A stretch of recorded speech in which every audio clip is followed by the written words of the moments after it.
TR की छतें होती हैं, उनके ऊपर बिल्डिंगें बनती जाती हैं, ये बिल्डिंगें खतरनाक होती हैं या गुजारा हो जाता है? जी बिल्कुल, वो बहुत खतरनाक होती है। तो टीआर की छत के ऊपर हमें और बिल्डिंग नहीं बनानी चाहिए कोई? नहीं, बिल्कुल नहीं बनानी चाहिए। टीआर की छतों के ऊपर और बिल्डिंग ना बनाएं, वो आपके लिए खतरनाक हो सकती है। ये टल्ली जैसी आवाज़ आएगी। आवाज़ कीजिएगा।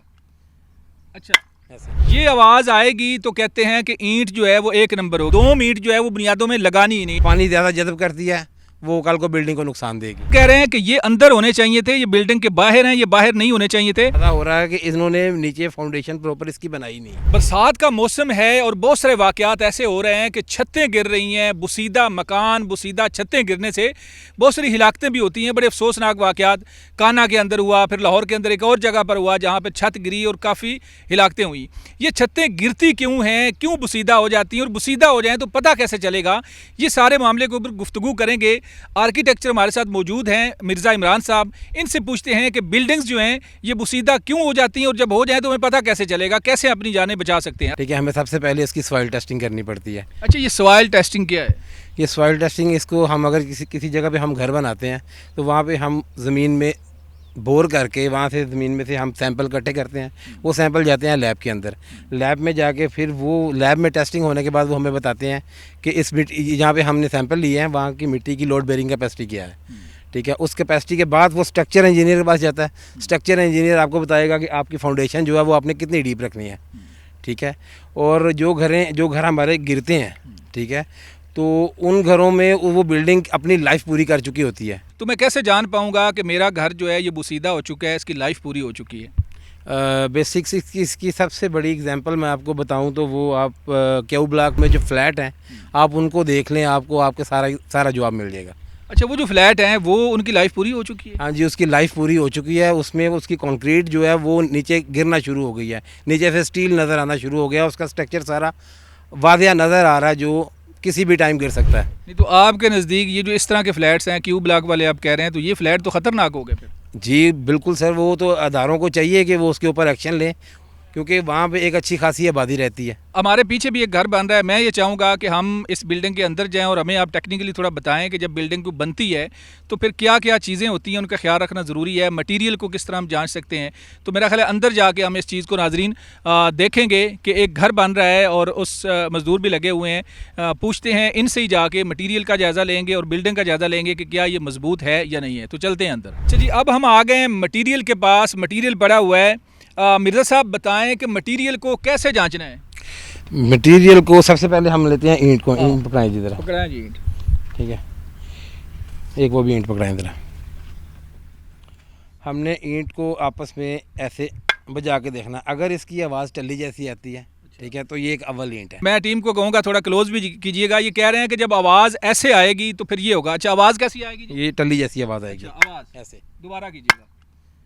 अच्छा, ऐसे ये आवाज़ आएगी तो कहते हैं कि ईंट जो है वो एक नंबर होगी। अच्छा, ये आवाज़ अगर नहीं आई तो ईंट आपकी वो अव्वल नहीं होगी, वो 2 ईंट होगी, टूट जाएगी? टूट जाएगी, या उसकी आवाज़ ही ऐसी नहीं होगी। अच्छा, कुछ लोग कहते हैं कि जो 2 ईंट होती है वो बेसमेंट जो बेस होती है जहाँ नीचे आप रखते हैं बुनियादें, तो वहाँ लगा लेनी चाहिए। ऐसा करना चाहिए या नहीं? नहीं, ऐसा नहीं करना चाहिए, क्योंकि उसमें वो जो 2 ईंट होती है वो आपकी सेम पकड़ती है। अच्छा, नमी पकड़ने वाली ईंट होती है। 2 ईंट देहात के अंदर ख़ास तौर पे कहते हैं जी नीचे जो बुनियादें हैं वहाँ 2 ईंट लगा दें, मट्टी साइड पे आ जाएगी, कोई मसला नहीं है। लेकिन इन्होंने कहा ये लाहौर से ताल्लुक़ रखते हैं और इंजीनियर हैं, इस चीज़ को अच्छी तरह से समझते हैं। उन्होंने कहा जी 2 ईंट जो है वो बुनियादों में लगानी ही नहीं। ये पक्की बात है जी? बेपक्की बात है। असल में ऐसे है कि जो आपकी ईंट है इसका एक टेस्ट होता है, ठीक है। ये इसको 48 घंटे के लिए पानी में डिप कर दें, ठीक है। इसको पहले इसका वज़न करते हैं, फिर 48 घंटे के लिए इसको डिप कर देते हैं, उसके बाद निकाल के इसका दोबारा वज़न करते हैं। अगर इसके वज़न से 1/3 इसने पानी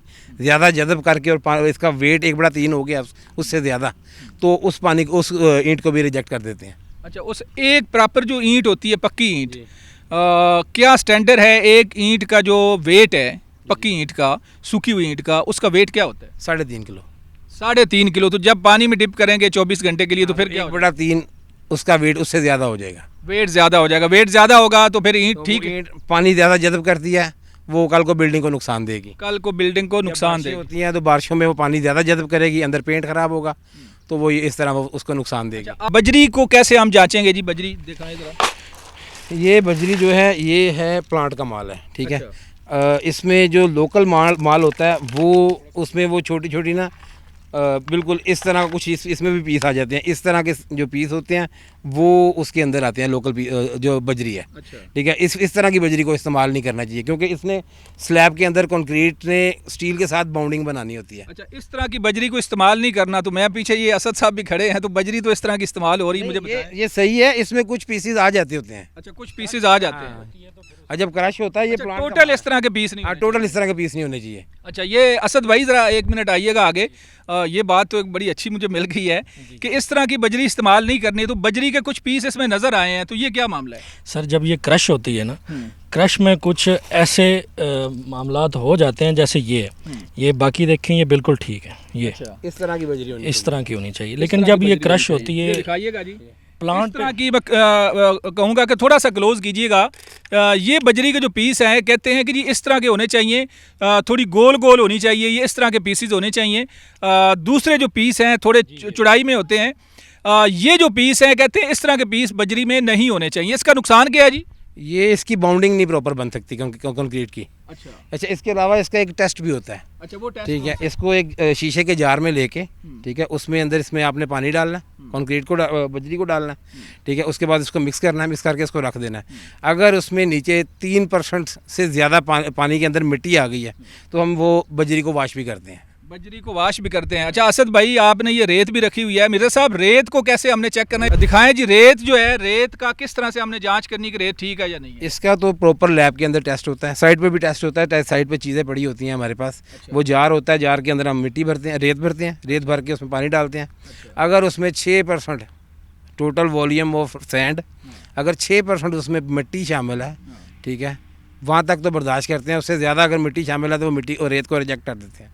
क्योंकि कल को वो जाके आपके स्लैब के अंदर भी मिट्टी नुकसान करती है और आपके प्लस्तर में भी नुकसान करती है। प्लस्तर भी नुकसान। अच्छा, ये जो घर नीचे बन रहा है, ये असद भाई घर बनवा रहे हैं, तो हम 2 मिनट हमें और दें कि हम अंदर जाके हमें दिखाएं कि इसमें क्या क्या आपने इस्तेमाल किया और किस तरह से आपने इसको इंश्योर किया है कि ये पक्की हो जाए। अच्छा, अब हम आए हैं बिल्डिंग की जहाँ पे बुनियाद रखी गई है, उसको देखते हैं और इनसे पूछते हैं कि ये बुनियाद ठीक रखी गई है या गलत, यहाँ पे क्या असूल ऐसे होने चाहिए थे जो हैं या नहीं है। तो मिर्ज़ा साहब, हम बिल्कुल बिल्डिंग की एक साइड पर आ गए हैं और बुनियाद हमें नज़र आ रही है साइड पे। तो आपने मुझे बताना है कि ये ठीक है या गलत है, किस तरह से होना चाहिए था?